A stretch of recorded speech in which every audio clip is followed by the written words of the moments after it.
देययुक्त अवधि छुट्टी को समर्थन लगी यूएनसीसी रे एकाठी सारा विश्वर लोके अमेरिकार न्यूयॉर्क स्थित यूनाइटेड नेशंस चर्च सेंटर रे पेड पीरियड लीव उपरे चतुर्थ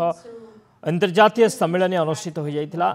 देययुक्त अवधि छुट्टी नहीं अभियान प्रतिष्ठाता रंजिता प्रियदर्शिनी द्वारा आयोजित होइथिला एही सम्मेलन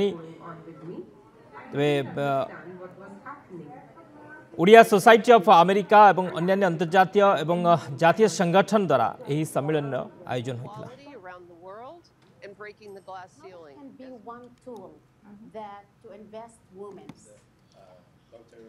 फोर्थ इंटरनेशनल कॉन्फ्रेंस आम तीनटा पैनल डिस्कसन करूँ कि वर्ल्ड फोरम रे किभली भाव में पेड पीरियड लीव को इम्पोर्टेंस मिल इम्प्लीमेंटेशन हेबो अन्य अन्य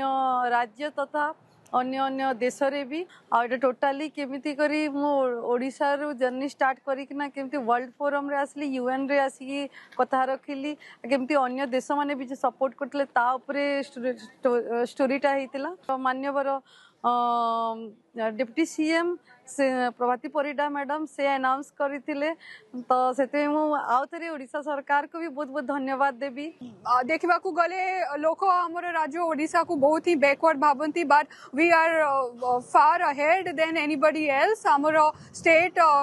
वुमेन डिग्निटी को बहुत आगु रिकॉग्नाइज करिसेंती एवं ए जो paid period leaves already Odisha रे इम्प्लीमेंट हो सारी and she is actually promote करूची कि बाकी स्टेट रे एंड अदर कंट्री गुडा करे भी एटा करा जाऊ।